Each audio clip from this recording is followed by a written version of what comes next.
Assalamualaikum warahmatullahi wabarakatuh. Alhamdulillahi rabbil alamin. Wassalatu wassalamu ala ashrafil anbiya wal mursalin. Sayyidina wa habibina wa syafi'ina wa maulana Muhammadin wa ala alihi wa ashabihi wa man tabi'ahum bi ihsan ila yaumiddin, amma ba'du. Hadratal muhtaramin, para alim ulama, para asatidah, tokoh dan pemuka masyarakat, wabil khusus segenap pengurus Masjid Ad-Da'wah. Ini kayaknya bisa diituin ya. Pada malam yang mubarak ini, alhamdulillah kita dapat berkumpul untuk ta'lim kajian tafsir Munir, yang hari ini kita membahas surah kedua dari belakang, ya, yakni surah Al-Falaq, ya, surah Al-Falaq sebagaimana kita tahu adalah surah kedua dari belakang. Kalau dari depan ya surah ke 113. Nah, saudara-saudara, bismillahirrahmanirrahim, suratul Falaq. Bismillahirrahmanirrahim. Qul a'udzu birabbil falaq min syarri ma khalaq wa min syarri ghasiqin idza waqab wa min syarri naffatsati fil 'uqad wa min syarri hasidin idza hasad. Suratul Falaq, surah Al-Falaq, madaniyatun, ini surah turun di Madinah, atau surat yang diturunkan ketika Nabi sudah hijrah ke Madinah. Khamsu ayatin, ada 5 ayat. Kita tahu ngitungnya gampang. Wa thalathun wa ishruna kalimatan, cuman oleh Syekh Nawawi Al-Bantani dihitung ada 23 kalimat atau kata. Jadi kata itu, kalimat itu kata kalau udah terjemah gitu. Qul 1, a'udzu 2, birabbi, itu totalnya ada 23 kalimat. Nah, cuman beliau ngitung juga wa arba'atun wa sab'una harfan, ada 74 huruf. Kalau nggak percaya silahkan aja gitu. Ini surat ini pendek. Itu di beliau di belakang ada surat apa, di awal surah Al-Baqarah dihitung juga hurufnya. Kalau nggak percaya, masya Allah. Saya beri contoh, nggak usah terlalu Al-Baqarah. Di sini misalnya ada surah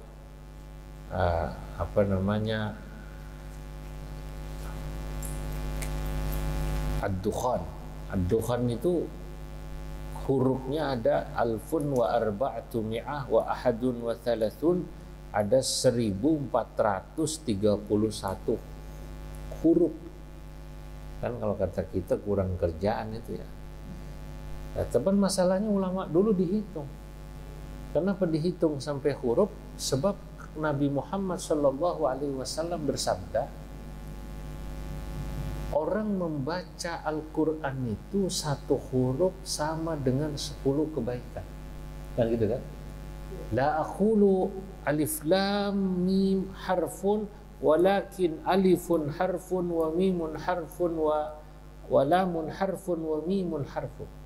Kata Nabi, saya tidak mengatakan kalau alif lam mim 1 huruf. Enggak, alif lam mim 3 huruf. Alif lam mim, kata Nabi, alif 1 kebaikan, alif 1 huruf artinya 10 kebaikan. Lam 1 huruf artinya berapa tadi? 10 kebaikan. Mim berarti 1 huruf lagi, berarti 10 kebaikan. Berarti alif lam mim 30 kebaikan. Jadi kalau ada imam besok-besok ngimamin Bismillahirrahmanirrahim, alif lam mim, Allahu akbar. Jangan protes jamaahnya. Cuma alif lam mim doang. Jangan bilang cuman, kata dia. Alif lam mim 3 kebaikan, 3 huruf, 30 kebaikan. Ntar lebih saya pendek lagi. Ada yang 1 huruf kan ada ya? Qaf, nun, 10 kebaikan. Aduh. Cuman kayaknya imam begini besok dicoret sama pengurus. Imam begini dicoret. Untung imam kita suratnya lumayan ya. Kalau panjangan. Lah, qul a'udzu birabbil falaq ini yang katanya surat pendek, itu aja hurufnya ternyata berapa tadi? 74. Ada nggak di situ, Pak? Nggak ada ya? Wah, berarti ada. 74 huruf, ada tulisan gitu? Ada penjelasannya kan? Hah? Ada. Ada kan? Berarti benar itu, terjemah benar itu. Bismillahirrahmanirrahim. Qila innallaha ta'ala anzala al-mu'awwidhataini alaihi sallallahu alaihi wasallam liyakuna ruqyatan minal ain. Ada satu riwayat kata Syekh Nawawi Al-Bantani bahwa surah Al-Falaq dan An-Nas Allah turunkan kepada Nabi Muhammad sallallahu alaihi wasallam agar menjadi surah yang dipakai untuk menjampi atau mengobati daripada hasud orang. Al-ain maknanya hasud orang. Kita nih kalau ada orang hasud dengki, udah baca aja Al-Falaq dan An-Nas, nggak susah. Makanya nggak usah datang ke dukun dibilang, Pak dukun saya ini kayaknya mulai ini, saya hidup kok kayaknya usaha katanya mulai turun terus, kayaknya ada orang yang ganggu saya. Wadah, udah beli ayam yang hitam, yang warnanya hitam, darahnya hitam. Ayam apa namanya? Cemani, apa namanya? Ayam apa? Cemani. Potong deh ya. Bawa gula kopi ke sini. Jangan lupa amplopnya. Waduh, ribet amat. Kalau dia ngaji ke dakwah malam ini, atau paling tidak ngelihat rekamannya nih, ya dia tahu nggak pakai repot. Kalau hidup penuh dengan kegelisahan, rasa khawatir, rasa takut daripada tadi itu semua, cukuplah dia baca Qul a'udzu birabbil falaq dan Qul a'udzu birabbin nas.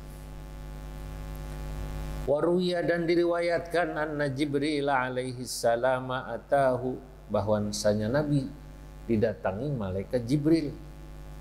Waqala, dan malaikat Jibril berkata kepada Nabi, inna ifritan minal jinni yakiduka.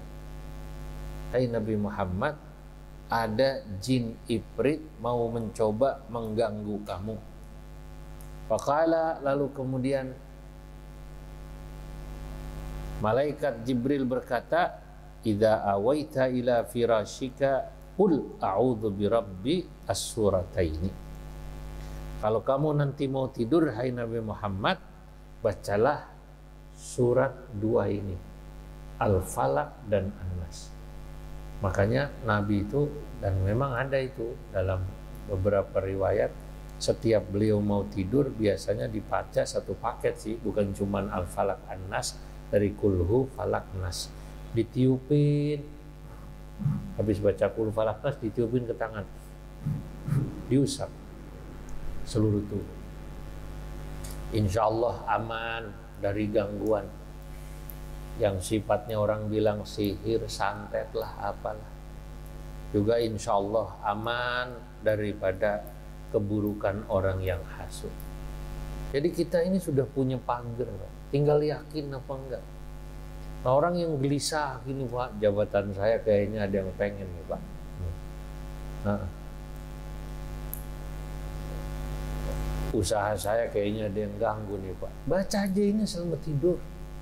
Ini surat dibaca bukan saja menjaga diri kita secara fisik, tapi juga daripada kehasudan orang pada kita, andai kata ada. Dan memang ada gitu. Maksudnya kan bisa jadi itu kan cuman pikiran kita. Kadang-kadang manusia itu kan dia dirusak oleh kegelisahannya diri sendiri kan. Ala takhayyulatihi. Jangan-jangan si Anu dengki sama saya. Belum tentu kan. Katakan iya benar dengki, katakan kelihatan. Karena yang namanya dengki nanti di sini dijelaskan wa min syarri hasidin idza hasad, dan dari keburukan orang yang hasud ketika dia menampakkan hasudnya. Itu artinya wa min syarri hasidin idza hasad. Ini nanti kata para ulama, hasud itu dibagi dua. Ada hasud seseorang yang dia tidak menampakkan hasudnya, hanya di hati. Maksudnya apa? Kalau yang menampakkan kan kelihatan, mulutnya ngomong, si Fulan. Nah, ketahuan hasud. Misalnya imam ngimamin, makmumnya ada yang hasud, kebetulan juga dia setengah imam, bacaannya kurang fasih. Nah, hasud dia. Itu namanya hasudnya diwujudkan, atau diwujudkan dalam bentuk sikap, kecutlah wajahnya. Itu namanya hasudnya diwujudkan, atau hasudnya diwujudkan lewat perbuatan, mengganggu. Nah, ini hasud kalau sudah diwujudkan atau diperlihatkan, ini hasud level 4 kalau kayak PPKM. Hasud apa namanya? Level berapa? 4, paling berat, ini berat. Ya, merah udah. Kalau udah hasudnya udah kelas gitu tuh, merah. Ada hasud yang ini diperdebatkan nanti oleh para ulama, yang hasudnya masih di dalam hati. Itu agak susah. Yang tahu cuma dia, kita nggak tahu. Ada orang boleh jadi di depan kita mukanya bermanis-manis, ngomongnya bermanis-manis, kan gitu kan? Waduh Pak, tapi hasudnya hasud. Dalam hati, awas lo. Nah, yang kayak begini kita tidak tahu. Nah, nanti ulama berbeda pendapat. Orang hasud yang modelnya kayak begini nih di dalam hati, dosa apa enggak katanya. Ada yang mengatakan dosa, ada yang mengatakan belum. Kenapa? Karena belum diwujudkan, belum dinampakkan dalam perbuatan, atau belum dinampakkan dalam istilahnya aksi gitu. Nah, ini saudara-saudara. Waqala Ibnu Abbas, saya baru berbicara tentang fadilah keutamaan surat ini. Berkata Ibnu Abbas, kana Rasulullah sallallahu alaihi wasallam, adalah Rasulullah sallallahu alaihi wasallam yu'allimuna minal auja'i kulliha. Nabi mengajarkan kami untuk mengobati segala macam penyakit, wal humma, dan dari penyakit panas, meriang, hadad doa ini. Doanya bagaimana?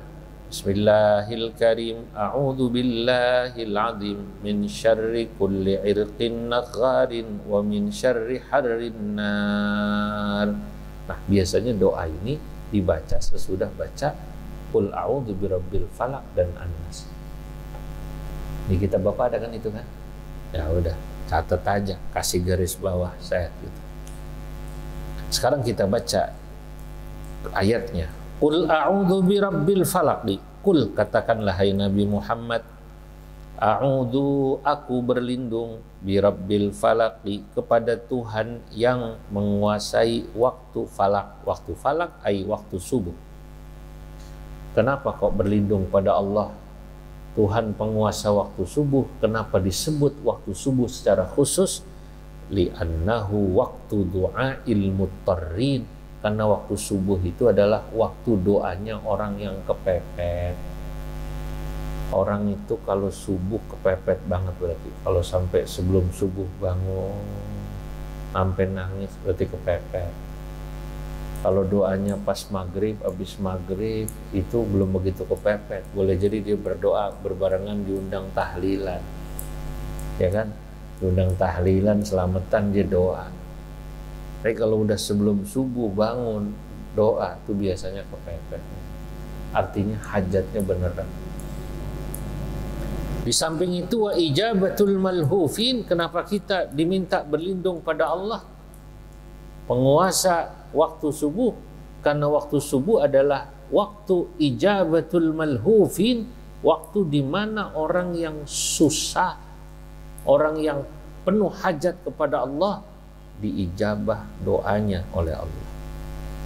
Faka'annahu yaqulu, maka kata Syekh Nawawi Al-Bantani, Allah Subhanahu wa taala seakan-akan berkata, qul a'udzu birabbil waqtil ladzi tufraju fihi atau tufarriju fihi an kulli mahmum.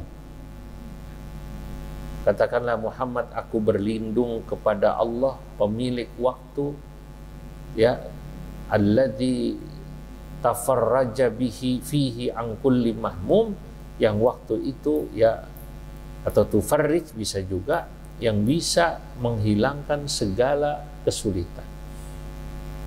Nah, ini saudara-saudara,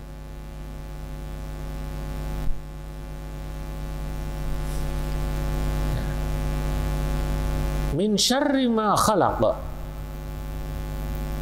aku berlindung min syarri ma khalaqa, dari segala keburukan yang Allah ciptakan. Nah, menarik. Saudara-saudara, ayat ini mengajarkan kepada kita bahwa seburuk dan bahkan apa yang paling buruk di dunia ini, itu penciptanya tetap Allah. Nah, siapa yang dimaksud dalam ayat ini min syarri ma khalaq? Aku berlindung kepada Allah, pemilik penguasa waktu subuh, dari keburukan makhluk yang dia ciptakan. Siapa makhluk yang dia ciptakan? Iblis. Iblis kan kerjanya goda kita. Kalau pada ayat surat yang lalu, min syarril waswasil khannas minal jinnati wannas, jin menggoda kita, yang sekarang iblis. Ya sama, iblis sama jin ya sama, Pak. Kalau kata orang Sunda, jin, iblis, ifrit itu the big family of jurig. Keluarga besar jurig. Ya sama. Nah, cuma nanti jangan salah, jin itu ada yang mukmin juga.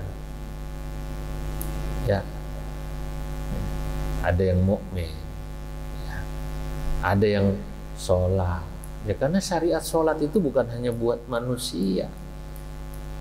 Jin juga sholat. Puasa juga bukan hanya syariat buat manusia. Jin juga kalau Ramadan sholat. Baca Quran itu juga bukan hanya buat manusia. Jin juga yang mukmin sholat. Ya. Kan gitu kan ya? Qul uhiya ilayya annahu istama'a nafarun minal jinni faqalu inna sami'na qur'anan ajaba yahdi ila ar-rusydi fa'amanna bih walan nusyrika bi rabbina ahada. Masya Allah. Jin mendengar ayat Quran dibaca, lalu dia beriman. Dia mengatakan waktu itu ayat yang dibaca qul huwallahu ahad, suratnya. Ada yang bilang yang lain. Nah, ini menunjukkan bahwa jin beriman. Wa anna minnas salihuna wa minna duna dzalik. Kami ini bangsa jin, ada yang soleh, ada yang enggak juga. Maka saya ini kalau ngaji, saya meyakini, saya anggap yang ngaji banyak. Walaupun ini jamaah dakwah ini yang hadir, kalau dihitung kelihatannya yang manusia 50 misalnya, 70 lah kita sama ibu-ibu di belakang. Tapi yang nyender di tiang nggak kelihatan banyak. Ada ini, tiang sono, dia ngaji juga kata dia. Kata dia enak juga nih ngaji, gitu sama juga kata dia. Dapat senderan, ya. Jadi enak juga nih ngaji pakai AC. Jadi kata jin dia ngaji, jangan salah. Ya, sebagaimana malaikat juga ngaji, sama, denger dia. Makanya kan tidaklah sekelompok manusia kumpul dalam majelis ilmu illa haffathumul malaika, kecuali malaikat duduk ikut mengelilingi mereka. Wa ghasyiyatuhumur rahmah, dan menaungi mereka dengan rahmat. Masya Allah. Jadi Guru saya itu murid 2 tetap ngajar ngaji. Zamannya dikit amat. Kata siapa dikit? Itu dia. Dikit manusia, jin yang soleh ngaji. Nah, iya, nggak tahu kita. Nah, jadi ayat min syarri ma khalaq itu menunjukkan bahwa makhluk yang jelek pun Allah yang menciptakan. Hanya kita, sebagaimana saya pernah sampaikan beberapa waktu lalu ya, kalau nggak salah dalam khutbah Jumat ya, bahwa Allah itu ketika menciptakan pasti untuk tujuan yang terbaik. Termasuk ketika menciptakan iblis. Ya, pasti ada hikmahnya dong. Kenapa diciptakan makhluk yang namanya iblis, Pak? Kalau nggak ada iblis, dunia baik semua. Kurang asik juga. Kalau orang ini baik semua, semuanya soleh semuanya, nggak ada maling, nggak ada orang jelek, wah itu kantor polisi tutup, biaya nggak laku kayaknya ya. Jadi orang udah baik semua, itu ada hikmahnya. Disitulah kenapa kita kemudian harus dakwah, kan gitu kan? Gitu. Ini kenapa diciptakan ada seperti iblis, termasuk min syarri ma khalaq. Andai kata Allah menciptakan musibah-musibah,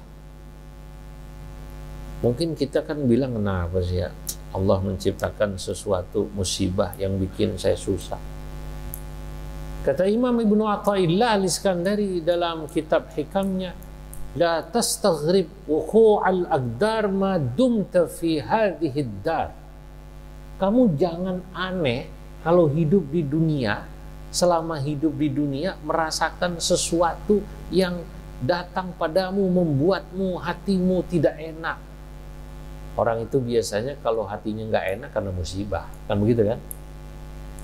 Sebaliknya orang biasanya kalau hatinya enak karena nikmat.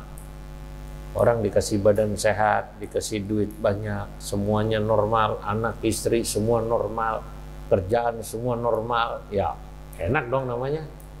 Nah, manusia biasanya gitu. Nah, kata Ibnu Athaillah, la tastaghrib wuqu'al aqdar ma dumta fi hadhihi ad-dar. Selama kamu masih tinggal di dunia, kamu nggak usah merasa heran, aneh, kaget kalau Allah memberi kepadamu hal-hal yang membuat hatimu gelisah, yakni al-aqdar. Kenapa? Nah, begini. Karena Allah Subhanahu wa Ta'ala ketika menciptakan musibah, menciptakan ujian padamu, al-mihan, sebenarnya Dia sedang ingin memperlihatkan eksistensinya padamu. Masya Allah. Kita jadi tahu tajalliyatillah, Allah bertajalli dalam tasawuf. Allah memperlihatkan dirinya tidak dalam zat tubuhnya, tapi dalam ciptaan. Hadirin, cara Allah menciptakan, cara Allah bertajalli, kata para ulama, 2. Ini catat Pak, takutnya ntar ujian keluar. Catat. Cara Allah bertajalli, memperlihatkan dirinya kepada makhluk, 2. Pertama, Allah memperlihatkan dirinya kepada kita dengan sifat-sifat jamaliyahnya, sifat-sifat keindahannya.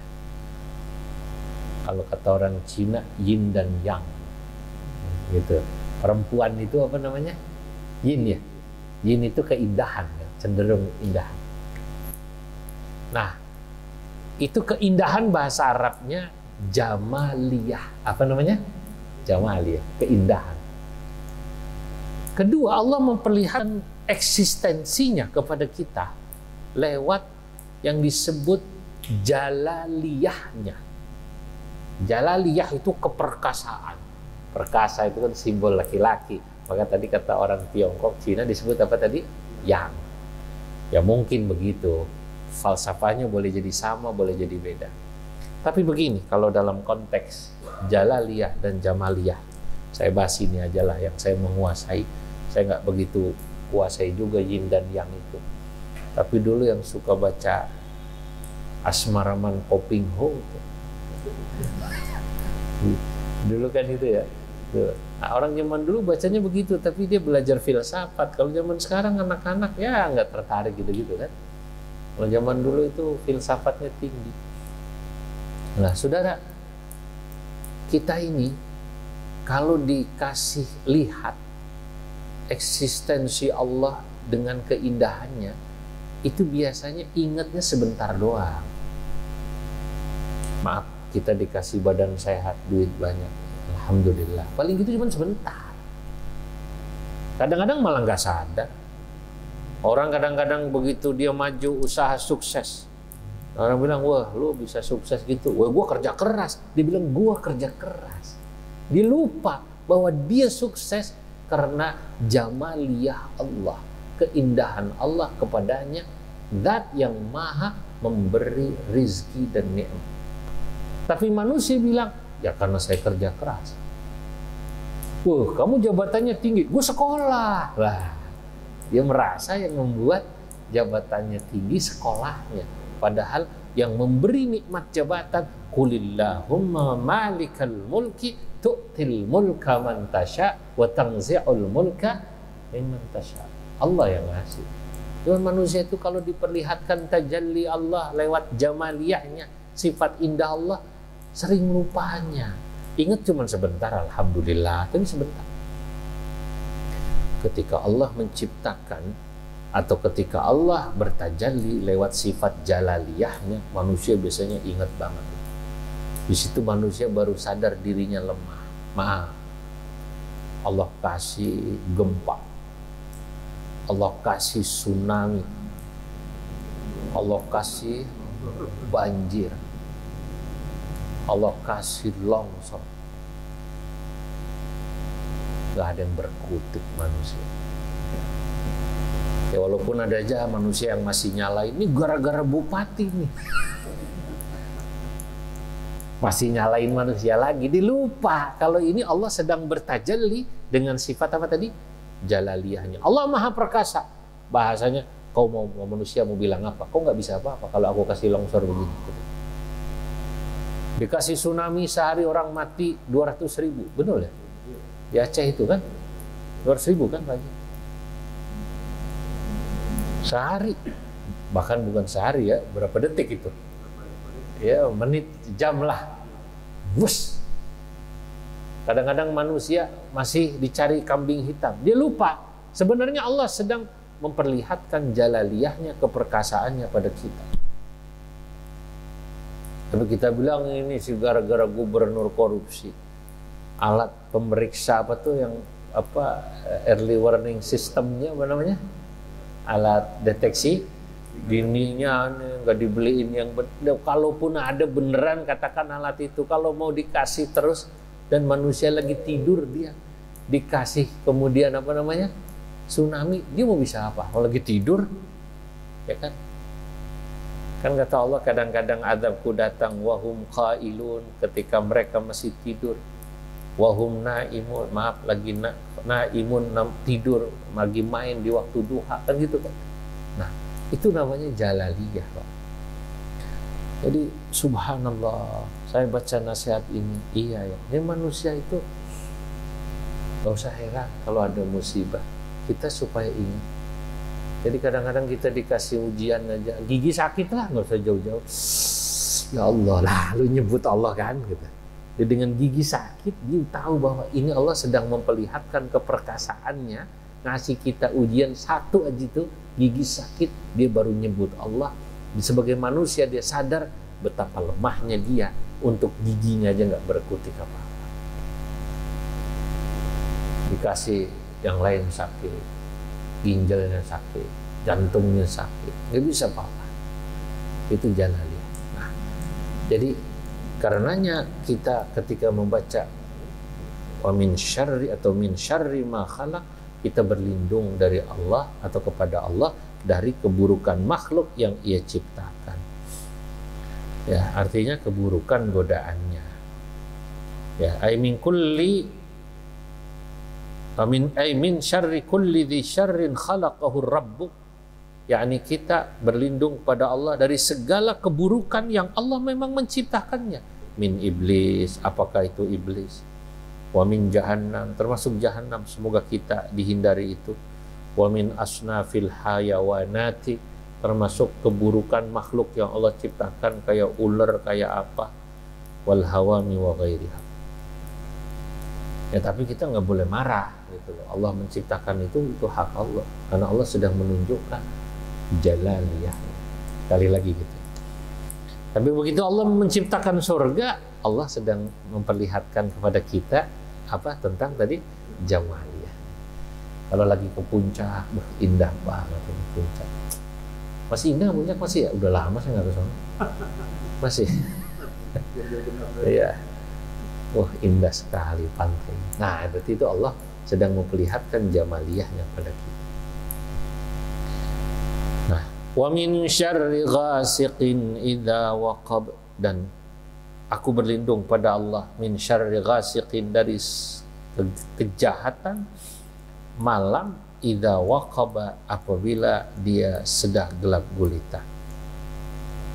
Saudara-saudara, dalam satu riwayat yang dikeluarkan Imam Tirmidzi dari Siti Aisyah, istri Nabi, qalat, berkata Siti Aisyah, akhadha Rasulullah sallallahu alaihi wasallam biyadi, Nabi pernah megang tangan saya, fa asyara ilal qamari, kemudian Nabi berisyarat melihat bulan, faqala, lalu Nabi ngajarin saya bilang begini, na'udzu billahi min syarri hadza fa innahul ghasiqu idza waqaba. Aku minta perlindungan daripada bulan ini atas keburukannya apabila dia sudah mulai gelap gulita. Saudara-saudara, ya, yang dimaksud daripada ayat ini ya oleh sebagian ulama ya, karena kalau yang namanya malam udah gelap, ketika bulan sudah gelap artinya ketutup kan ya, orang kan nggak bisa ngelihat apa-apa ya. Dan kalau udah gelap itu ya Allah, kita emang namanya gelap nggak susah, walaupun kita katanya saat terang itu tahu ini tiang di sono, itu di situ, tapi begitu mati total manusia nggak bisa berkutik. Yang di rumahnya dia hafalin, gelas di situ, lampu mati tetap, wah kepentok juga. Nah itulah betapa dulu sinar bulan itu sangat menolong. Nah ada sebagian juga mengatakan memang yang dimaksud ketika bulan sudah mulai gelap gulita itu waktu terjadinya gerhana. Artinya gerhana bulan itu biasanya gelap. Ya. Wa min syarrin naffatsati fil 'uqad, dan aku berlindung kepada Allah dari kejahatan-kejahatan wanita atau perempuan-perempuan an-naffatsati, yang suka meniupkan sihirnya fil 'uqadi, dalam tali-tali atau buhul-buhul. Hadirin, ayat ini memang berkaitan dengan satu riwayat yang sangat terkenal. Nabi itu satu ketika disihir. Kalau bahasa kita disantet, dikirimlah penyakit. Yang ngirim adalah perempuan-perempuan Yahudi. Jago-jago dia nyihir. Ada yang bilang bukan perempuan Yahudi tapi perempuan ya Arab lah. Disihir, dijampi-jampi. Kemudian dibuang ikatan tambangnya itu di sebuah sumur. Nabi itu badannya nggak enak berapa hari. Dan yang namanya Nabi kalau lagi panas, panasnya lebih panas daripada umumnya orang biasa. Lalu malaikat Jibril turun. Kata malaikat Jibril, hai Nabi Muhammad, ya, telah menyihir kepadamu atau menyantet kepadamu wanita-wanita yang jahat dengan ikatan-ikatan talinya dan ditiupkan di situ jampi-jampi. Dibuang dia di sumur. Maka bacalah hai Nabi Muhammad Al-Falaq dan An-Nas. Setiap kali Nabi membaca Al-Falaq dan An-Nas, lepaslah ikatan itu. Das. sampai 3 kali sembuh Nabi.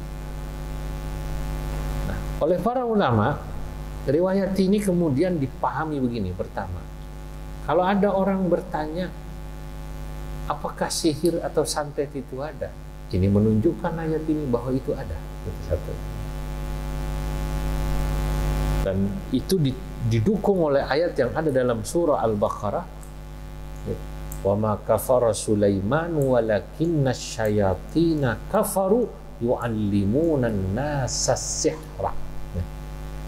Jin yang ngajarin manusia itu bikin sihir. Dukun itu bisa nyihir, jin yang ngajarin. Ya, tahu-tahu di perut ada apa namanya? Paku. Lo kapan gua makan paku katanya. Enggak usah heran, bisa itu bisa. Ya tentu yang namanya sihir sama juga dengan mukjizat itu terjadi atas izin Allah, kan gitu kan? Nah, tapi bedanya kalau mukjizat atau ma'unah atau keramat itu Allah berikan pada seseorang karena kesolehannya, baik itu nabi maupun orang soleh biasa. Orang soleh biasa bisa punya kelebihan, cuman disebutnya bukan mukjizat, disebutnya apa tadi? Karomah. Kalau wali, kalau pensiunan ma'unah lah minimal gitu. Kalau pensiunan minimal apa namanya? Ma'unah. Itu ada. Ada orang, mohon maaf, katanya sakit apa gitu. Oh, sini. Bismillahirrahmanirrahim. Langsung sembuh. Giginya, begitu doang tabuk sekali. Hilang. Ada begitu kan? Kakinya bisa sembuh. Nah, itu ada karena kesolehan. Tapi jangan salah, ada juga orang ahli maksiat yang bersekutu dengan jin atau setan, iblis, punya yang kayak gitu juga, termasuk bisa ngirim sihir. Nah, itu namanya istidraj. Tapi itu semua Allah pada hakikatnya, karena kita tahu segala sesuatu di muka bumi, semuanya di langit ini yang menciptakan siapa? Allah. Itu dalam tauhid kita tahu. Oleh karenanya andai kata ada orang kok kena sihir, nggak boleh sakit hati. Berarti Allah menghendaki. Sama kayak kita kena sakit lah gitu aja. Nah, tinggal kita berlindung saja. Kalau kita sakit, kita berobat atau kita berdoa minta sembuh. Kalau kita sudah terlanjur kena sihir, kita minta kepada Allah agar dibebaskan. Nah, kalau belum, minta perlindungan, maka dibacalah surat Al-Falaq dan An-Nas. Dalam konteks Nabi Muhammad sudah kena, gitu loh. Menurut riwayat hadis tadi. Maka Nabi diajari untuk membaca doa ini agar terlepas. Nah, dalam konteks sebagai jaga-jaga, maka itu tadi, setiap malam mau tidur dibaca. Itu saja. Saya ingat ya, dulu ada ibu-ibu datang ke guru saya di Lutfi. Dia merasa suaminya digoda perempuan. Ya perempuan begitu kan lapor. Beb, Pak Kiai, suami saya ini kok udah mulai lain katanya. Jarang pulang. Bilangnya badminton gak balik-balik. Bilangnya kerja nggak balik-balik, bilangnya rapat katanya nggak balik. Nah, kalau beliau baca Al-Falaq An-Nas, kalau dia merasa itu betul ada yang ganggu, ya beliau ngajarinya begitu. Lah ini ulama bener tuh ngajarinya baca Quran, Al-Falaq dan An-Nas. Sudah. Nah, kedua pertanyaannya, Pak, kalau sihir itu ada, kok Nabi Muhammad bisa kena sihir? Nah, ini pertanyaan menarik. Nabi Muhammad itu manusia. Sebagai manusia yang juga makhluk ragawi gitu. Saya pernah cerita manusia itu kan dibagi 3 ya. Sebagai makhluk raga disebut bashar. Sebagai makhluk spiritual Allah menyebutnya insan, rohani gitu. Sebagai makhluk sosial Allah menyebutnya an-nas gitu kan. Kalau kita bilang an-nas itu manusia sebagai makhluk sosial yang kumpul, punya teman dan lain sebagainya gitu. Ya, hadirin, nah Nabi Muhammad terkena sihir itu bagian daripada ya beliau sebagai makhluk yang namanya manusia bashar itu sesuatu yang biasa. dan bukan sesuatu cacat. Ya, sama kayak Nabi sakit meriang itu sama kayak Nabi itu maaf makan minum termasuk beristri itu sebagai basar normal.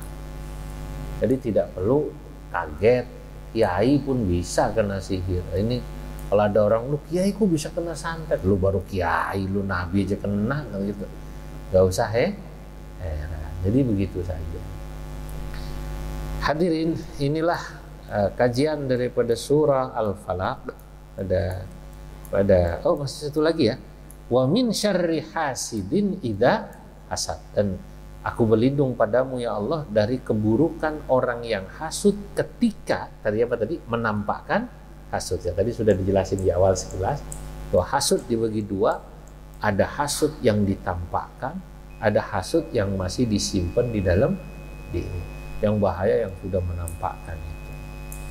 Nah, semuanya keburukan-keburukan ini ya syarri, dari mulai yang pertama keburukan min syarri ma khalaq wa min syarri ghasiqin idza waqab wa min syarri naffatsati fil uqad wa min syarri hasidin idza hasad.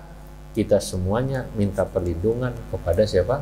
Allah Subhanahu wa taala. Tidak terasa ini sampai waktu Isya. Saya nggak bisa ngasih waktu tanya jawab ya, tapi jelas insya Allah kan ya. Semoga manfaat. Kita tutup dengan kafaratul majlis. Subhanakallahumma wa bihamdika asyhadu an la ilaha illa anta astaghfiruka wa atubu ilaik. Assalamualaikum warahmatullahi wabarakatuh.